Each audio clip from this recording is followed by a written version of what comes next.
কক্সবাজার চকরিয়ার এক বড় ভাইয়ের মাল লয়ে যেতেছে আজকে সিলেকশন ভালো কুমিল্লা কোটবাড়ি আইসে আইয়া গাড়ির ইঞ্জিল ওভারহিট হয়ে গেছে লিয়া পানিটা চেঞ্জ করার লেগা পানি চেঞ্জ করে দেখিতেছি চট্টগ্রামের দিকে রাত্রেবেলা গিয়া সারা রাত লাগে চকরিয়া গিয়া মাল নামাইছি রাস্তা বৃষ্টি হয়েছে ভিজা ছিল অনেক কষ্ট হয়েছে গিয়া সারা রাত লাগাই মালটাল নামাইয়া বালুর টাকা ভাড়ার টাকা এগুলো নিয়ে তারপর সকাল হয়ে গেছে যে আইয়া ফ্যাক্টরির ভিতরে সিমেন্ট লোড করছি সিমেন্ট লোড করে এখন শহরতে বাড়িতে প্রায় 9টা বাজে এখন আমি শহর বদ্দারহাট ফ্লাইওভারের উপরে এখন কী কইরাম পরে আওয়ার সময় কর্ণফুলি ব্রিজ দিয়ে নামানোর সময় পুলিশে ধরছে দইরা এরা মানে 400-500 টাকার নিচে ছাড়েই না কয় মান্তি করে লাইক কর সেই কর এখন আমি কই ভাই আমি দা আই মাঝে সাঝে অল্প টিপটাপ রাত্রেবেলা মারি আজকে লেট হয়ে গেছে অনেক দূরে গেছিলাম বালুলে আইতে সময় লেট হয়ে গেছে জ্যাকেটে কইয়া কোনো রকমে 2-300 টাকা দেওয়া করতে ছুট্টাইলাম আইয়া ওই যে বাইজিৎ লিঙ্ক রোড পার হয়ে মেন রোডে উঠে গেছে দেখেন বাইজিৎ লিঙ্ক রোডের যে পাহাড়টা এটা ওই এই ফ্লাইওভারটার উপর তো অনেক সুন্দরভাবে দেখা যেতেছে দেখা যাক একটা ভিডিও ক্লিপ নিলাম ভালোই লাগলো আমার কাছে দেখা যাক দেখতে দেখতে দারগাড়াট চলে আসছে ওই যে দারগাড়াট স্কেলের ভিতরে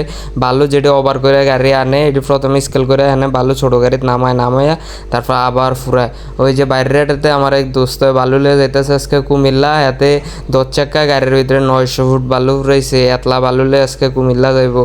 কুমিল্লার মানুষ এই যে বাইরের যে আস্তর বালু এটা অনেক পছন্দ করে লাল তারপর আস্তর হইলে ফাটে মাটে না যাক কখন এই রোদের ভিতরে যে চাক্কা অনেক বেশি গরম হয়ে গেছে এর লেগে ফেনের এদিকে মোহাম্মদ আলী গাড়ি সাইড করে চাক্কা ঠান্ডা করতেছি এখন একটু